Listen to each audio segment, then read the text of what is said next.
menjelaskan materi tentang komunikasi bisnis dalam organisasi. Nah, ada pun sedikit kutipan motivasi untuk hari ini, yaitu problem dalam komunikasi adalah tidak mendengarkan untuk memahami, tetapi mendengarkan untuk menjawab. Brian Tracy. Nah, yang kedua tuh ada pokok pembahasan. Nah, apa saja sih pokok pembahasan yang akan saya bahas tuh? Nah, yaitu yang pertama tuh apa itu komunikasi dalam organisasi. Yang kedua, fungsi komunikasi dalam organisasi. Yang ketiga tuh proses komunikasi.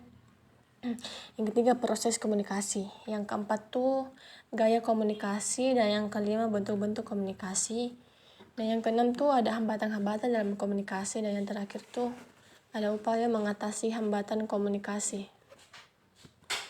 Nah, pada pembahasan pertama tuh apa sih itu komunikasi dalam organisasi?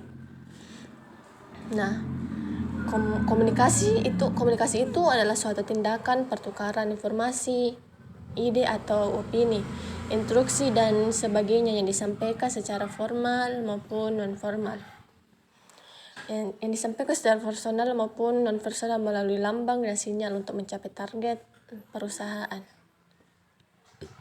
Nah, yang pembahasan kedua tuh apa sih itu fungsi komunikasi dalam organisasi? Nah, apa saja sih fungsinya tuh? Yang pertama tuh ada menyampaikan informasi. Nah, kita tuh dapat menyampaikan informasi penting seputar pekerjaan beserta deskripsinya kepada seluruh anggota agar mereka tuh dapat memperoleh informasi yang tepat dan bekerja sesuai dengan instruksi.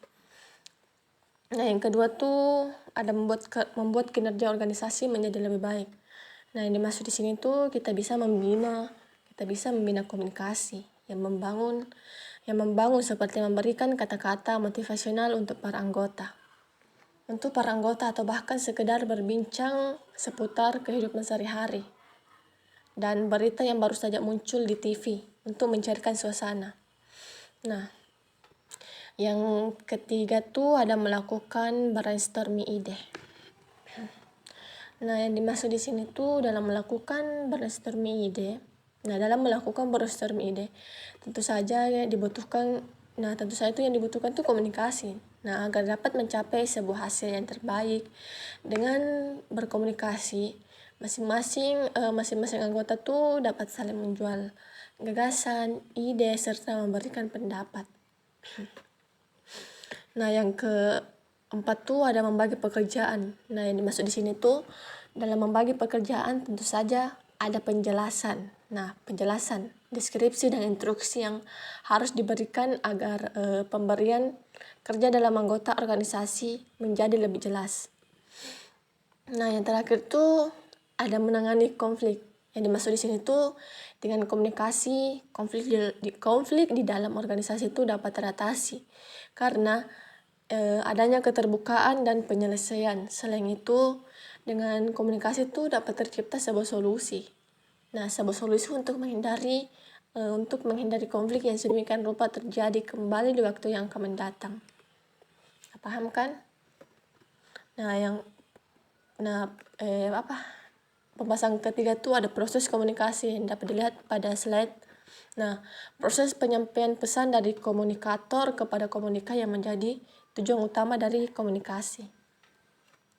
Nah, pembahasan keempat tuh ada gaya komunikasi dalam organisasi. Nah, apa saja sih gaya komunikasi itu dalam organisasi? Nah, yang pertama tuh ada gaya asertif. Gaya asertif itu ya seperti sikap yang mampu mengekspresikan perasaan dan harga diri, tidak mengambil keuntungan dari orang lain. Nah, yang kedua tuh ada gaya agresif. Yang dimaksud di sini tuh gaya yang menyatakan perasaan dan harga diri, berjuang memperoleh keuntungan orang lain dengan cara tidak adil. Nah, yang ketiga tuh ada gaya non-asertif. Gaya non-asertif itu dicirikan dengan takut dan perilaku yang mengingkari diri. Tidak efektif, memberikan keuntungan tidak adil bagi orang lain. Nah, pembahasan kelima tuh ada bentuk-bentuk komunikasi dalam organisasi. Nah, apa saja sih itu bentuk-bentuk komunikasinya? Nah, yang pertama tuh ada komunikasi formal dan informal. Komunikasi formal dan informal. Nah, komunikasi formal tuh biasanya sih memiliki kayak itu biasanya memiliki struktur organisasi tertentu, sedangkan komunikasi informal tuh kayak jenis komunikasi yang terjadi antara karyawan satu lawan satu atau dalam kelompok kecil. Yang kedua tuh ada komunikasi terarah. Nah, komunikasi terarah tuh bentuk dasarnya tuh komunikasi bisnis, organisasi juga terarah, yang artinya informasi tuh dapat mengalir ke bawah, ke atas atau secara horizontal. Nah, yang ketiga tuh ada komunikasi internal dan eksternal. Nah, komunikasi internal tuh ya kayak komunikasi tuh yang terjadi di antara anggota organisasi, sedangkan komunikasi eksternal tuh komunikasi yang dikhususkan untuk orang dari luar organisasi seperti pelanggan, calon pelanggan, mitra dan media pesaing dan sebagainya. Nah, yang keempat tuh ada komunikasi lisan dan tertulis. Nah, komunikasi lisan itu komunikasi yang semacam dapat terjadi antara dua orang dalam satu kelompok kecil atau bahkan di antara seluruh anggota organisasi. Nah, sedangkan komunikasi tertulis tuh kayak komunikasi yang bisa dilakukan di situasi informal, juga seperti mengirimkan pesan informasi kepada rekan kerja layaknya pada komunikasi horizontal. Nah, adapun bentuk jaringan komunikasi dalam organisasi dapat dilihat pada gambar. Yang pertama itu ada roda, bentuknya yang melingkar dan bersambung dan menyeluruh. Nah, yang keenam itu ada hambatan dalam proses komunikasi. Yang pertama itu hambatan manusia. Hal ini dikarenakan setiap orang itu memiliki kepribadian, pengalaman, dan kemampuan menyerap informasi yang berbeda-beda.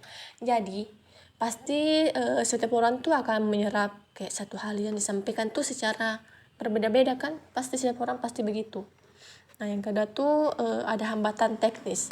Nah, hambatan teknis yang dimaksud di sini tuh hambatan teknis yang hambatan teknis merupakan hambatan komunikasi dalam organisasi yang biasanya terjadi karena media komunikasi yang digunakan. Hambatan teknis ini biasanya tuh meliputi kayak prosedur penyampaian yang kurang jelas dan informasi serta penjelasan yang disampaikan terlalu minim. Nah, yang ketiga tuh ada hambatan bahasa. Nah, hambatan bahasa ini tuh hal ini sudah jelas akan terjadi bila orang-orang yang terlibat dalam komunikasi itu menggunakan bahasa yang berbeda. Nah, orang yang tidak mengerti bahasa Inggris tidak akan mengerti apa yang disampaikan kepada mereka yang berbahasa Inggris. Nah, itu tuh yang paling sulit. Nah, yang keempat tuh ada hambatan situasional. Nah, hambatan situasional itu hal ini dikarenakan faktor-faktor yang menyebabkannya juga tergantung dari situasi yang ada. Nah, sebagai contoh tuh seperti jika ada suara berisik ketika pemimpin menyampaikan suatu tugas. Jika ada suara berisik ketika pemimpin menyampaikan suatu tugas kepada karyawannya, nah sudah jelas akan terjadi hambatan kan komunikasi karena apa yang disampaikan oleh pemimpin itu tertutup oleh suara berisik tersebut. Nah, yang terakhir tuh ada cara mengatasi hambatan komunikasi. Ada cara mengatasinya. Nah, yang pertama tuh mengatasi hambatan manusia. Nah, bagaimana sih cara mengatasi hambatan manusia? Nah, yaitu untuk mengatasi hambatan komunikasi yang terjadi karena manusia tuh pasti tuh perusahaan memiliki program seperti piknik atau program boarding lainnya. Nah, hal tersebut tuh dapat membuat karyawan lebih akrab satu sama lainnya. Jadi karyawan tuh bisa dapat memahami satu sama lain. Nah, dengan lebih baik lagi, memahami satu sama lain dengan lebih baik lagi. Nah, yang kedua tuh ada mengatasi hambatan teknis. Bagaimana sih cara mengatasinya? Nah, yang pertama tuh kita pastikan media yang digunakan untuk menyampaikan informasi itu tidak selalu digunakan dengan kondisi maksimal. Selain itu, pastikan juga untuk memberikan informasi yang disampaikan melalui media dan format yang lain. Nah, yang ketiga tuh ada mengatasi hambatan bahasa. Nah, untuk mengatasi hambatan komunikasi yang terjadi karena bahasa tuh sudah jelas sih. Cara mengatasinya itu gimana ya? Harus dengan menggunakan satu bahasa yang sama sih. Jadi kayak jika perusahaan Nah, kayak jika perusahaan kita tuh menggunakan bahasa Inggris sebagai bahasa utamanya, nah pastikan untuk memberikan kayak pelatihan bahasa Inggris kepada karyawannya agar tidak terjadi hambatan komunikasi lagi. Nah, itu cara mengatasinya. Nah, yang terakhir tuh ada mengatasi hambatan situasional.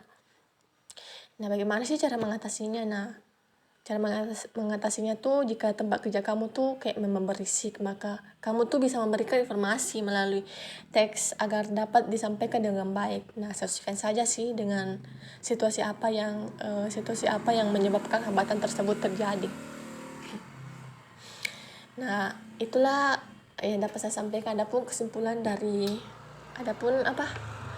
kesimpulan dari materi yang saya bahas itu yaitu bahwa komunikasi organisasi itu adalah sebuah proses penciptaan serta saling menukar pesan dalam satu jaringan hubungan yang bergantung antara satu sama yang lain untuk mengatasi lingkungan yang tidak pasti atau lingkungan yang berubah-ubah. Nah, sekian dari saya.